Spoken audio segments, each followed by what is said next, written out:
Messenger joins us for a whole nother year.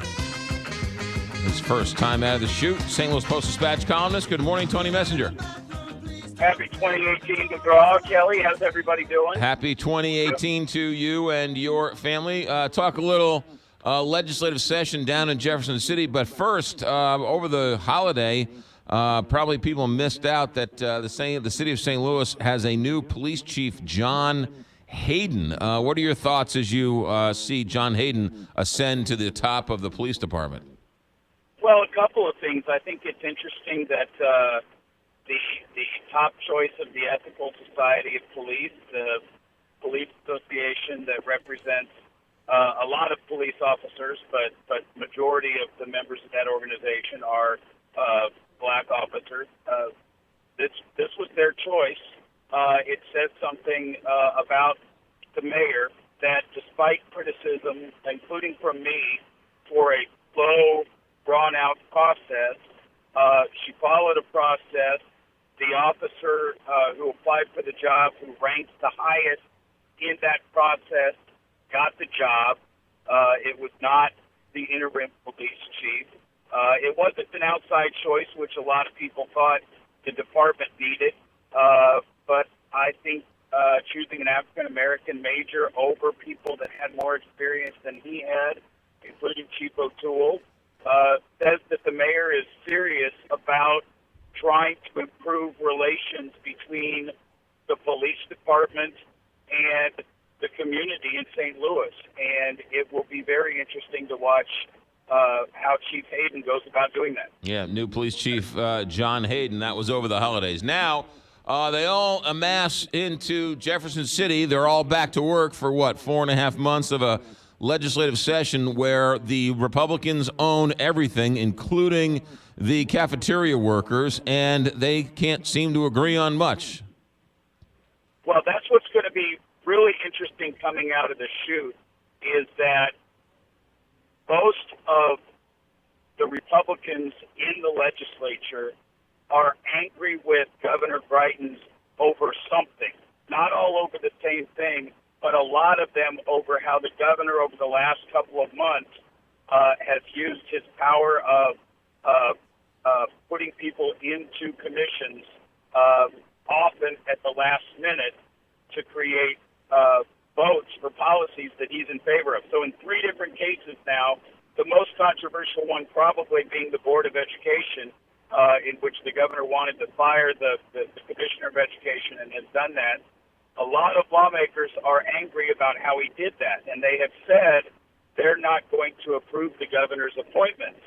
So that fight will be a cloud that sort of hangs over all sorts of other legislation, including things that they might philosophically agree on, but you might start seeing some Republican senators in particular holding back, pushing back against the governor's agenda, whatever the agenda is going to be this session, because they don't like the way he's playing politics. You know, Tony, it's kind of interesting. They don't disagree on the issues. They disagree on some of the the PR aspects of this? Some of it's about political power. It's about the fact that the Senate and the governor are supposed to share power as it relates to the appointment and approval of commissioners onto a variety of boards. And in the last few months, the governor has usurped the legislature's power and just basically said, this is what I want, I'm going to put these people on. And the Senate saying, that's fine, you're going to get your way right now, but we're not going to approve those people. You have to work with us in some capacity to get people approved onto those commissions. The legislature has a role in approving the budget and in setting state policy. And so how those relationships affect various pieces of legislation and people that the governor wants to get approved onto certain boards and commissions, there will be a bit of a power struggle. And I think we'll probably see that in the opening days, depending on whether or not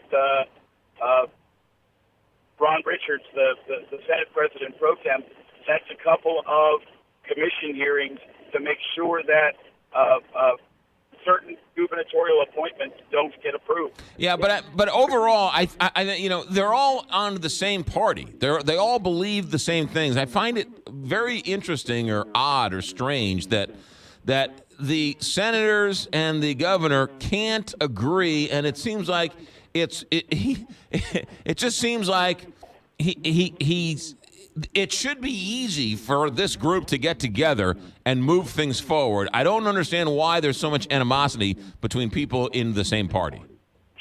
In part because this governor does things different than any other governor. He does not particularly play politics with a role for how it's traditionally been played in Missouri. He wants to be the president of the United States. That's what his focus is. And if you get his way, he'll step on you. That's how this governor plays politics. And a lot of Missouri senators aren't all that happy about it. Simple as that. Tony Messenger, we'll leave it there, and we'll look forward to conversations on Tuesdays and Thursdays. Stay warm, and thanks for checking in.